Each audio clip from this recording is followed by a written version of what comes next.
In 1980, Ian Curtis, who was the front man of Joy Division, who in turn were an alternative rock band from the UK, Ian Curtis took his own life. The remaining three members of Joy Division decided they wanted to carry on as a band, but they had had a pact in Joy Division that if any one member left, they would not continue to use the name. Therefore, with a partial change of members, they morphed into New Order. So they pursued a kind of guitar-based rock for a while, and then they got interested in electronic music and became one of the foremost proponents of electronic dance music, and a formative band for the emerging Manchester scene, which exploded in popularity in the 90s, and in turn was part of the foundations for Britpop. They have had 10 studio albums and a couple of breaks in service. Hi, my name's Dan. So this was the first album by New Order under the name New Order, and it's my first listen to this album. I have, of course, come across New Order and Joy Division before. So this is kind of contextually, I tend to try and hedge away from the context of history of bands, mostly, but on this case I'm gonna bend a bit. Because I want to tell you that this is not as electronic as they were going to get later when they, their big, huge hit was Blue Monday, and they were very electronic by then, and they're not that electronic at this point. So there is some electronics here going on. There's some keyboards. There's a little bit of drum machine stuff going on. The sound is generally quite darkly spaced, so there's quite a bit of reverb. It's kind of got that it's almost kind of goth feel to it from bands like The Cure or stuff like that. Musically it's fairly straightforward, but it does show a leaning towards the space rock thing. Now I want to explain what I mean there, which is, so there was a thing called space rock, which was part of, generally came out of krautrock, but also was embraced by progressive rock in the 70s. The big British proponent of space rock was Hawkwind, and there was a tendency in that music to go away from the kind of traditional verse-chorus structure of things. Sometimes things were instrumental anyway, and to go for long soundscapes that slowly evolved. And some of this idea has come through from the contemporary classical field with minimalism, which kind of went towards that sort of thing.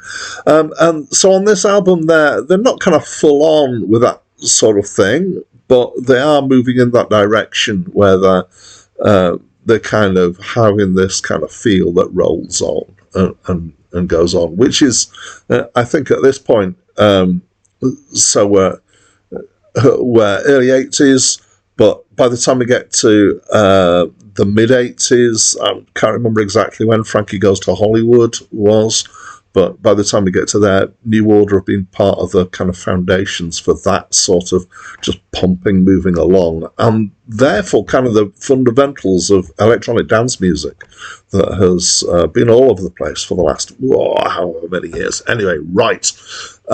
So they're showing a leaning towards that, I would say. There's a heavy emphasis on percussion here. There's some quite processed drum sounds. As I said, there is some drum machine stuff going on. There's little bits of riffs of other things. There's some synth-like stuff. There's some synthy bass at times. I'm not sure if it is actual synth bass or just processed bass guitar, and there's often kind of little riffs kind of filling in between stuff in between. It's generally quite atmospheric. I would say it's quite depressing. That's kind of emphasized by Bernard Sumner, who's singing. He's got a deep voice that kind of suits a kind of feel of that sort of thing, and it's semi-mumbled with the vocals. So that's the description, and I need to give an opinion now. Kind of contextually for me, Joy Division and then coming into New Order was kind of my later school years, this was. And at that point in time, which was so 1980, everybody was really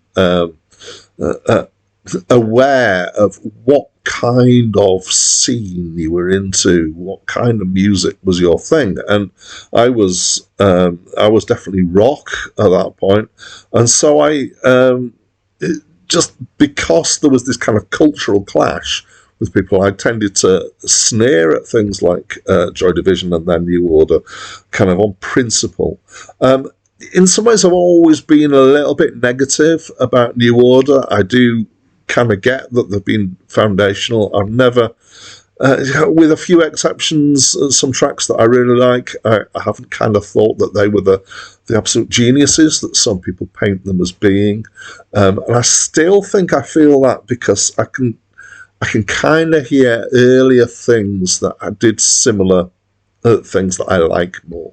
Anyway, however, having said on that, on the strength of this album, I kind of get it. I kind of get why people would like this.